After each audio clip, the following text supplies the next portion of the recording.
ம் பெரிய ஸ்கூல்ல தான் சேர்க்க போற. வாரம் வெளியே 500 ரூபா வந்துருச்சுங்கய்யா. இருக்கும்யா.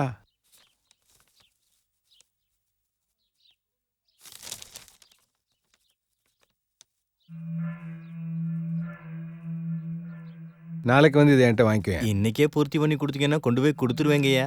இல்லை, ஒரு அட்டஸ்டேஷன் வாங்கணும், ஐயா ஒரு கையெழுத்து வாங்கணும். நான் வாங்கி வைக்கிறேன், நீ நாளைக்கு வந்து என்கிட்ட வாங்கிக்க. சரிங்கய்யா, வரேங்கய்யா. ஜீவா, வணக்கம். எஸ், ஃபார்ம் ஃபில்அப் பண்ணிட்டீங்கன்னா கீழே ஆஃபீஸ் ரூமில் கொடுத்துருங்க சார். அது இல்லை சார், இந்த ஃபார்மில் 7வது பக்கத்தில் என்ன போட்டிருக்கீங்கன்னு பாருங்க. இல்லை பரவாயில்ல, எல்லாம் பக்கம் டேர்ம்ஸ் அண்ட் கண்டிஷன் போட்டிருக்கோம். நீங்கள் 7வது பக்கம் டேர்ம்ஸ் அண்ட் கண்டிஷன்ஸ் போட்டது சரி, ஆனால் இந்த ஃபார்மோட விலை 500 ரூபாய். பணம் திருப்பி தரமாட்டோங்கிறது ஃபர்ஸ்ட் பேஜில் போட்டிருக்கீங்க. ஆனால் இந்த ஃபார்மை யார் வாங்கணும், அதுக்கு என்னென்ன தகுதிகள் நீங்கள் அதே பேஜில் போட்டிருந்தீங்கன்னா இந்த ஃபார்மை காசு கொடுத்து வாங்கின வேஸ்ட் பண்ணியிருக்க மாட்டான்ல. வாங்குற ஒவ்வொருத்தையும் கேட்டா சார் கொடுக்க முடியும். ஃபார்ம் வாங்குற ஒவ்வொருத்தையும் நீங்கள் கேட்க வேண்டாம். ஆனால் உங்களுக்கு நல்லாவே தெரியும் இவங்க படித்தவங்களா இல்லையான்னு. நீங்கள் அவங்கள்ட்ட ஒரு வார்த்தை கேட்டுக்கலாம், இந்த ஃபார்ம் உங்களுக்கான்னு. அப்படி நீங்கள் கேட்டிருந்தீங்கன்னா அவங்களுக்கு அங்கேயே தெரிஞ்சிருக்கும் தான் பிள்ளைக்கு இந்த ஸ்கூலில் இடம் கிடைக்காதுன்னு. அவங்களுக்கு அந்த 500 ரூபா மிச்சமாயிருக்கும். இன்னைக்கு நீ மாட்டின. நீங்கள் அட்மிஷன் போட போகிறது 50 சீட்டுக்கு, ஆனால் 7000 ஃபார்முக்கு மேலே நீங்கள் விற்றுருக்கீங்க.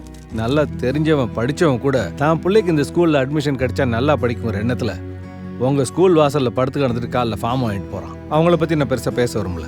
ஆனால் படிப்பறிவு இல்லாதவங்களுக்கு உங்கள் ரூல்ஸ்லாம் அவங்களுக்கு தெரியாது சார்.